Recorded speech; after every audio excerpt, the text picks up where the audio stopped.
હોય છે કે માં નર્મદાની 3 વાર પરિક્રમા કરે ને ઉત્તર વહીની, તો નર્મદાની પૂરેપૂરી પરિક્રમા સંપૂર્ણ થયેલી છે એવું ગણાય.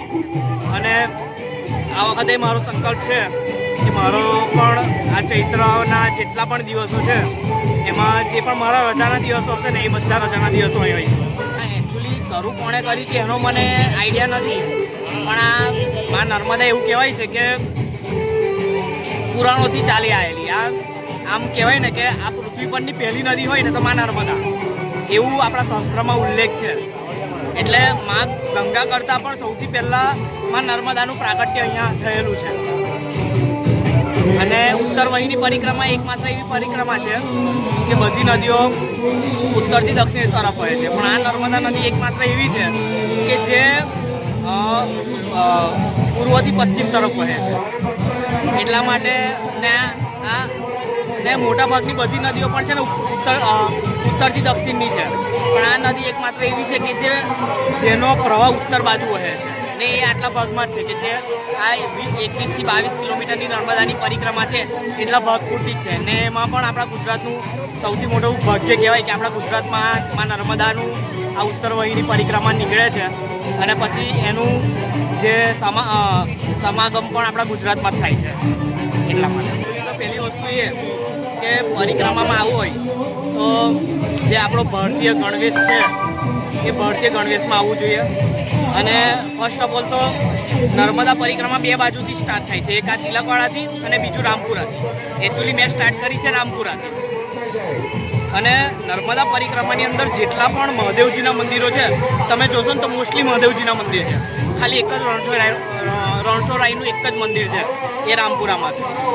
અને ત્યાંથી આપણે આ નર્મદા પરિક્રમા સ્ટાર્ટ કરી છે. પણ એવું કહેવાય છે કે રામપુરામાં તમે કદાચ જશો ને તો ત્યાં એક મોટો કૂવો છે, બહુ પૌરાણિક કૂવો છે.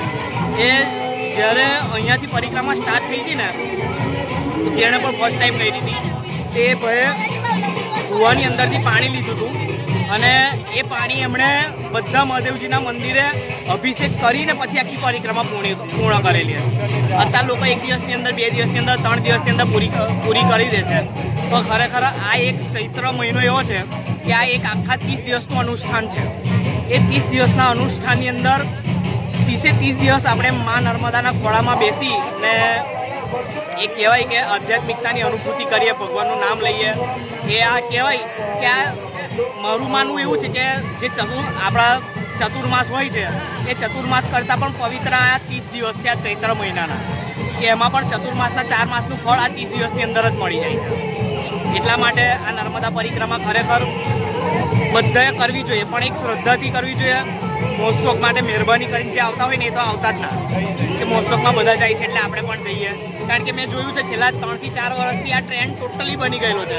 એટલે મેં ગઈ વખતે માર્કિંગ કર્યું અને જે પણ પ્રાઇમરી માહિતી હતી એ પ્રાઇમરી માહિતી લઈ ને ત્યાર પછી મેં ગયા વર્ષથી 3 વાર ટોટલ કરી હતી. 2 વાર તો ચાલીને કરી, પણ ત્રીજી વાર શું છે કે પાણી ભરાઈ ગયા હતા અહીંયા ડેમમાંથી જોઈતા હતા, એટલે મારે કમ્પલસરી બાઇકથી કરવી પડી હતી.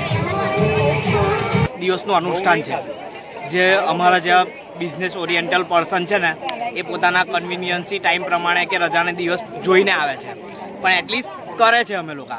અને મહાદેવના મંદિરે મહાદેવ શું છે કે આદિ અનાદિ છે. એમનું કહેવાય ને છે કે એમનું મૃત્યુ પણ નહીં અને જન્મ પણ નહીં. એટલે મારું પોતાનું ઓપિનિયન એવો છે કે મહાદેવ ક્યારે પણ સૂતા જ નથી, હંમેશા આપણા માટે જ કાર્યરત રહેલા છે. ને એ હંમેશા આપણી ચિંતા જ કરતા હોય છે.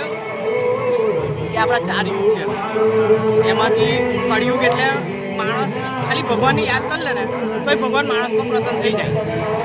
સતયુગમાં તે ટાઈમમાં ચોપરમાં આપણે જોતા હતા કે ભગવાનની વર્ષો સુધી લોકો અનુષ્ઠાન કરતા હતા કે ભગવાન પ્રગટ થતા હતા. પણ કલયુગ એકમાત્ર એવો છે કે એમાં ખાલી તમે ભગવાનનું સારા હૃદયથી અને સાચા મનથી નામ લેશો ને તો એ ભગવાન તમારું સાંભળશે. ને એનો અનુભવ મને સ્મરણ માત્ર.